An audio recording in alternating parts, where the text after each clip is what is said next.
खुलुमबाय लोगोफोर, आं नीलिमा बाला ब्रह्म।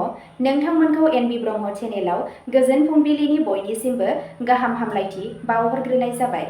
आं दिनै नोंथांमोननि सिगाङाव सानसेयारि खौरां लानानै फैबावलायबाय। आसा खालामो नोंथांमोनहा खौरांखौ खोनासंनानै मोजां मोनगोन। दिनैनि गिबि खौराङावनो दङ आसाम केबिनेटआ 2100 कौटि रांनि सेटेलाइट सिटी बिथांखि आरो 450 कौटि रांनि बिटिआर फान्डखौ गनायथि होदों। गिबि मन्थ्रि हिमन्त बिश्व शर्मानि दैदेननायाव आसामनि केबिनेटआ मंगलबार 11 आगस्तआव गावनि जथुमनायाव गुवाहाटीआव एर'ट्रपलिस सेटेलाइट सिटी प्रजेक्टनि थाखाय हा आरजिनाय आरो जौगाथायनि थाखाय 2100 कौटि रांजों लोगोसे कल्याण, मावसोमनाय, सानज'थाय आरो खुंथायारि राहाफोरनि मोनसे फारिखौ गनायथि होदों। केबिनेटआ 2026-27 राङारि बोसोरनि थाखाय हादोरसानि वन प्रायरिटि डेभेलपमेन्ट (SOPD-G) पुन्जिनि गिबि किस्ति महरै बड'लेण्ड टेरिटरियेल काउन्सिल (BTC) नो 450 कौटि रां हगारनायनि गनायथि होयो। लाइमोनफोरनि मोजांनि थाखाय केबिनेटआ 2026-27 मायथाइनि थाखाय गिबि मन्थ्रिनि जीवन प्रेरणा बिथांखिखौ मावफुंनो थाखाय 108.58 कौटि रांनि रांबावजायारि राहाखौ गनायथि होदों। सरकारा आसामनि हादोरसा अबिसि फारिलाइयाव सोफाजानाय मोनद' हारिफोरनि पात्र सोद्रोमाफोरनो थिखानाय हादोरसा महराव अबिसि नन-क्रिमि लेयार (NCL) फोरमान बिलाइ होनो गनायथि होदों, नाथाय हादोरसानि थाखाय अबिसिनि मिरु फारिलाइयाव गैया। केबिनेटआ सोरखारि साख्रियाव थिसनजानाय बिजाथिफोरनि आखु, सिगां हादोरारि आरो बिसोरजों गथायनाय फोरमान बिलाइफोरनि सैथोथिखौ लानानै पुलिस फोरमान खालामनो थाखाय गनायथि होयो। बे भेरिफिकेसनखौ पुलिसआ 6 दाननि गेजेराव फोजोबगोन। अदेबानि बिजाथिफोरा थिसनथाय बिखान्थियाव गोबाव जानायनिफ्राय बारग'नो थाखाय नटारिस एफिडेभिट जमा खालामनो गोनां जागोन। केबिनेटआ सिएम फ्लाइट हाबाफारिनि सिङाव फरेन लेंगुवेज ट्रेनिं काम इमप्लिमेन्टेसन पार्टनार्सनि थाखाय मोनसे सोदांनाय रां होनाय दाथायखौ गनायथि होयो। सोदांनाय दाथायनि सिङाव सासे बिजाथिया 3 दाननि फोरोंथाय फोजोबनायनि उनाव 30% 30,000 रां मोनगोन। 6 दाननि फोरोंथाय फोजोबनायनि उनाव आरोबाव 30,000 रां होनाय जागोन। आरोबाव 40,000 रां एबा 40% फोरोंथाय फोजोबखांनायनि उनाव आरो गुबुन हादोरारि रावनि रोंगौथिनि फोरमान बिलाइ गथायनायनि उनाव होनाय जागोन। 50,000 रांनि प्लेसमेन्टनि उनाव हेफाजाब होनायखौबो गनायथि होनाय जादों। केबिनेटआ गुवाहाटीआव एर'ट्रपलिस सेटेलाइट सिटी प्रजेक्टनि हा आरजिनाय आरो जौगाथायनि थाखाय 2100 कौटि रांनि बाहायनायनि थाखाय खुंथायारि गनायथि होयो। बे मावथांखिया गोदान नोगोरारि बिथायारि सानज'थाय जौगाहोनाय आरो गुवाहाटी ओनसोलनि सोरगिदिं सानथांखि खालामनाय जौगाथायखौ गोसारहोनो रायजोनि सानथांखिनि बाहागो। केबिनेटआ 10 लाख रांसिम गासै आबाद आय थानाय आबादारिफोरनि थाखाय लाथिख' आबाद टेक्स होनायनि राहाखौबो गनायथि होयो। बे थांखिया बांसिन फिसा साहा आबादारिफोरखौ आबाद खाजोनानिफ्राय गोजानाव लाखिनायनि मिजिंथिनाय जादों। नैथि खौराङाव दङ 10 आरो 20 रांनि 100 कौटि पलिमार कारेन्सि नटनि आनजाद नायनायखौ सोरखारा गनायथि होयो। मिरु सरकारा फिल्ड ट्रायलनि थाखाय 10 रां आरो 20 रांनि 1 बिलियन पलिमार कारेन्सि नट लाबोनायनि गनायथि होदों। मंगलबारखालि पार्लियामेन्टखौ बे फोरमायथिनि बागै मिथिहोनाय जायो। बे गोदान प्लास्टिक नटफोरखौ थाखानाय पेपार साबस्ट्रेट बेंक नटफोरजों लोगोसे गोसारहोनो थाखाय डिजाइन खालामनाय जादों। रांखान्थियारि मन्थ्रि निर्मला सीतारमणआ रायजो सभायाव मोनसे लिरनाय फिननायाव गुवारै फोरमायदों। रिजार्भ बेंक अफ इन्डियाया 1934 मायथाइनि सेन्ट्रेल बेंक एक्टनि 25 दफानि सिङाव बिजिरनायनि थांखि लादों। बे थांखियाव बेफोर नटफोरखौ बिसोरनि जोरथाय बिजिरनो थाखाय आनजाद नायनायनि सुबुरुन होनाय जादों। सीतारमणआ रोखा खालामदों दि मिरुआरि रांख'आ आथिखालाव बेसाद बुथुमनायनि गिबि थाखोआव दं, जायनि थाखाय सरकारा लन्च खालामनायनि थि खालारखौ थि खालामनो हाया। बे पलिमार नटफोरखौ सेबखांनायनि जोबथा खरसाखौबो दासिम मिथिनाय जायाखै। जुदि फोथार आनजाद नायनाया मोजां फिथाय दिन्थियो, अब्ला सरकारा बे प्लास्टिक नटफोरखौ नेमबादियै मोननै बेसेननि बिलाइफोराव हगारना होगोन। पलिमार नटफोरखौ जोरनाय प्लास्टिक फिल्मफोरजों बानायनाय जायो, जाय गाज्रि जानायखौ होबथायो। बिसोरो दोरोङारि लेखा बिलाइनि नटफोरनिख्रुइ गोबावसिन थायो। जुलाइआव सेन्ट्रेल बेंकनि कारेन्सि प्रिन्टिं दालाइआ पलिमार शीटनि थाखाय बुहुमनां बिड हांख्रायदोंमोन। भारतीय रिजार्भ बेंकनि नट मुद्रा प्राइभेट लिमिटेडआ दिहुनगिरिफोरखौ 18 आगस्तनि गेजेराव बिड जमा होनो खावलायदों। टेन्डाराव गोख्रों रैखाथि नेमखान्थिफोर दं। बेनि सिगां जुन दानाव रिजार्भ बेंकनि गभर्नर सन्जय मल्हत्राया रोखा खालामदोंमोन दि सेन्ट्रेल बेंकआ बे रांनि आपडेटखौ सांग्राङै बिजिरगासिनो दं। पलिमार नटफोराव सोलायनाया खनले खनले सोलायनाय नटफोरखौ सेबखांनायनि गोनांथिखौ खमायगोन होनना मिजिंथिनाय जादों। थामथि खौराङाव दङ, जिनाहारिनि केसआव आइपिएलनि गेलेगिरि अभिषेक परेलखौ हमनाय जादों। दिल्ली केपिटेल्सनि जानानै गेलेनाय विकेटकिपार बेट्सनि गेलेगिरि आइपिएल गेलेगिरि अभिषेक परेलखौ बेंगल पुलिसआ कर्नाटकनि सासे मेडिकेल फरायसानि जिनाहारि आरो दायगोनां सिगिनायनि अजदखौ लानानै खादों। गोबां खौरां बिजोंफोरा मैया 11 आगस्तआव फोरमायदों। भुगिनांनाय हिन्जावसाया पुलिसनो अजद होदों दि परेलआ जुलिनि नंखाय खोथा होनानै बिथांजों देहायारि सोमोन्दो लाखिदोंमोन आरो बेनि अनगायैबो बिखौ गाग्लोबदोंमोन आरो दायगोनां सिगिदोंमोन।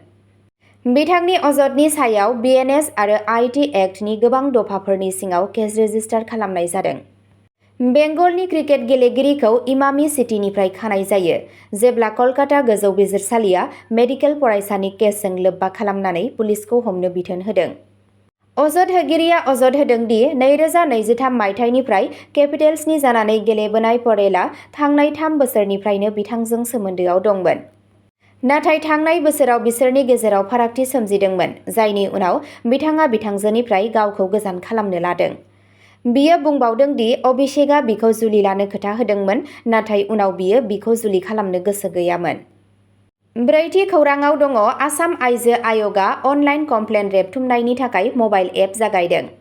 आसाम रायजो आइजो आय'ग (ASCW) आ रायजोनाङै आइजोफोरखौ नालिस खालामनो आरो हेफाजाब लानो थाखाय मोनसे बावसोमनाय मबाइल एप्लिकेशन जागायदों।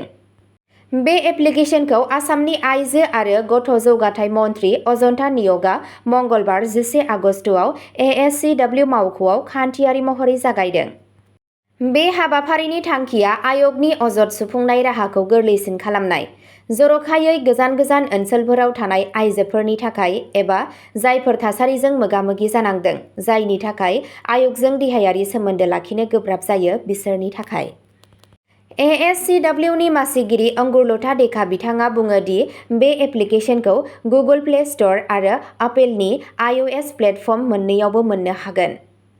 आसामनि गुबुन गुबुन बाहागोनि आइजोफोरा एपखौ बाहायना गावसोरनि दुखुखौ गावसोरनि स्मार्टफननि गेजेरजों थोंजों फोरमायनो हायो। आय'गआ फोरमायनाय बादिब्ला, आर'जलाइनि गेजेरजों मोन्नाय अजदफोरखौ मोजाङै मावफुंनो थाखाय सोमोन्दो गोनां बिफानफोरजों सावरायनायनि सिगां नायबिजिरनाय जागोन आरो फोरमान खालामनाय जागोन। बाथि खौराङाव दङ, पुलिसआ 1.05 लाख नंखाय रांजों लोगोसे सासे सुबुंखौ खायो। आसाम पुलिसआ समबारनि बेलासियाव गुवाहाटीआव सासे 21 बोसोर बैसोनि सुबुंखौ हमो आरो 1.05 लाख रांनि नंखाय नटफोरखौ जब्द खालामो। मावख'गिरिफोरा 500 रांनि 210 नटफोरखौ जब्द खालामदों। दायनिगिरिया भरालुमुगनि थागिरि हर्ष अग्रवाल। मोनसे थि खौरां मोन्नायनि उनाव पुलिसआ अम्बारी ओनसोलाव सिग्रोमो। नंखाय नटनि फुंखाखौ संदाननो थाखाय आरोबाव नायबिजिरनाया सोलिगासिनो दं। द'थि खौराङाव दङ, जागिरदआव हाजो जावनायनि अजद होनायनि सायाव वीर लाचित सेनाया राहा लानो खावलायो। वीर लाचित सेनाया आसामनि गिबि मन्थ्रि डक्टर हिमन्त बिश्व शर्मानो मोनसे बिसम्बि होदों, जाय जागिरदनि सनायखुचियाव हाजो जावखांनाय आरो फेहेरनाय हाबाफोरनि बेरेखायै गोख्रै मावआगान बिदों। मैया जागिरद लेङाइ जिल्ला कमिसनारनि गेजेरजों गोसोखांलाइ गथायबाय। बे आफादनिनो जागिरद रिजिनेल कमिटिनि आफादगिरि अरुप बरा आरो गाहाय नेहाथारि भबेन गगला सागान होयो।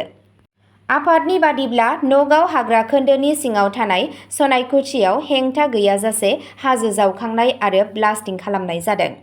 हानजाया हाबाफारिफोरनि जाथावना आबहावा आरो सुबुं सावस्रिनि फिथायफोरनि सायाव दुखु फोरमायदों आरो बेफोरखौ थाबैनो दोनथ'नो थाखाय खावलायो।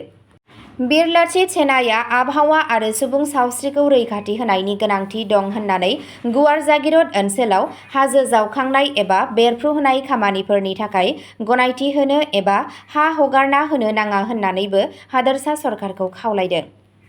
फारसेथिं जिल्ला आफादनि गाहाय नेहाथारि दिपमणि हिरा बिथाङा थिखानाय नेम खान्थिफोरखौ सिफायनानै बेरफ्रुहोनाय खामानियाव लोब्बा थानाय सुबुंफोरनि बेरेखायै आयेनारि राहा लानो खावलायो।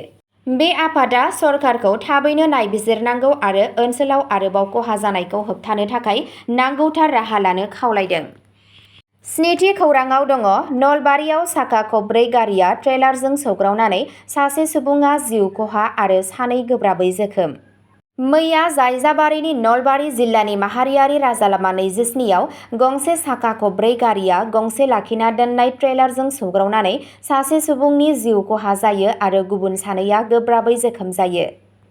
फालांगिजों सोमोन्दो गोनां खामानिनि थाखाय धेमाजिनिफ्राय टिहु फारसे थांनाय गारिया लामा सेराव लाखिनानै दोननाय गंसे ट्रेलाराव सौग्रावनानै जाब्रबथाय जायो। AS 01 DY 3661 रेजिस्ट्रेशन नम्बर थानाय साखा खबब्रै गारिया NL 01 AJ 9049 रेजिस्ट्रेशन नम्बर गोनां ट्रेलारजों सौग्रावो। सौग्रावनायनि जाहोनाव साखा खबब्रैनि सालायगिरिया जायगायावनो जिउ गोमायो। जिउ गोमानाय सुबुंखौ टिहुनि थागिरि हर्स हालय होनना सिनायथि मोननाय जादों। गारियाव थांनाय सानै दावबायारिफोरा गोब्राबै जोखोम जायो आरो बिसोरखौ थाबैनो देहा फाहामसालिसिम लांनाय जायो। बिथांमोनखौ आसुनि बारग' दैदेनगिरि भास्करदीप बर्मन आरो ब्रजेन बैश्य होनना सिनायथिनाय जादों। खौरां मोननाय बादिब्ला जोखोम जानाय सानैबो सुबुंनि हालोदा गोब्राब हालोदाव दं आरो बिथांखौ नारायणा सुपार स्पेशियेलिटि हस्पिटालाव फाहामथाय होनाय जादों। 8थि खौराङाव दङ आसाम पुलिसआ जुथायाव दोनखुमानाय 1.06 कौटि रांनि सनानि बिस्कुटखौ जब्द खालामदों। श्रीभूमि जिल्लायाव आसाम पुलिसआ पाथरकान्दियाव मोनसे नागिरनायनि समाव 760 ग्रामसो गिलिर 15 सनानि बिस्कुटफोर जब्द खालामदों, जायखौ जुथानि जरायाव जर'खायै डिजाइन खालामनाय खथानि सिङाव दोनखोमानाय जादों। बे जब्द खालामनाय जाथायजों लोब्बा लाखिनानै महाराष्ट्रनि थागिबि असलम शेख इम्तियाज मुंनि सासे सुबुंखौ खानाय जादों। पुलिस सुलुंनिफ्राय खौरां मोननाय बादिब्ला आइजलनिफ्राय थांनाय गंसे दावबायारि सुम' गारियाव सना लांनायनि खौरां मोननायनि उनाव पाथरकान्दी पुलिसआ स्पेशेल अपारेशन जागायदों। खौरां मोननाय बादिब्ला मावख'गिरिफोरा गारिखौ होबथायो आरो सन्देह गोनां खामानि मावनायखौ नुनानै सन्देह गोनां सुबुंखौ हमनानै लायो। बेनि उनाव नागिरनायनि उनाव पुलिसआ सन्देह गोनां सुबुंनि जुथा गानग्राखौ नायबिजिरो आरो जुथानि सिङाव बानायनाय मोनसे दोनखोमानाय कम्पार्टमेन्टनि सिङाव गं 15 सनानि बिस्कुट बोखांनो हायो। पुलिसआ फोरमायनाय बादिब्ला बोखांनो हानाय सनानि लिरथाया 760 ग्रामसो आरो बेनि बेसेना 1.06 कौटिसो जागोन होनना मिथिनो मोननाय जादों। जब्द खालामनाय सनाखौ गावसोरनि आवथायाव लानाय जादों। फारसेथिं हमजानाय सन्देह गोनां सुबुंखौ बे मुवानि फुंखा आरो थांखिनि थावनिखौ मिथिनो थाखाय सोंथि खालामनाय जादों। पुलिसआ मोनसे गुवार रायजो गेजेरारि एबा सिमा बारनानै सना सिखाव फालांगि नेटवर्कनि जाथावना सोमोन्दोफोरखौबो नायबिजिरगासिनो दं आरो गुबुन सुबुंफोरखौ सिनायथिनो थाखाय खामानि मावगासिनो दं। अब्ला दिनैनि खौराङा बेखिनियावनो जोबबाय। नोंथांमोनहा सानफ्रोमबो फुंबिलि समाव बेबादिनो सानसेयारि गोदान खौरां नायबाय थानो गोसोब्ला चेनेलखौ साबस्क्राइब खालामनानै लादो आरो खौरांखौ खोनासंनानै मोजां मोनदोंब्ला अन्नानै लाइक, शेयार आरो कमेन्टबो खालामनानै होलांब्लानो जाबाय। गोजोन्थों।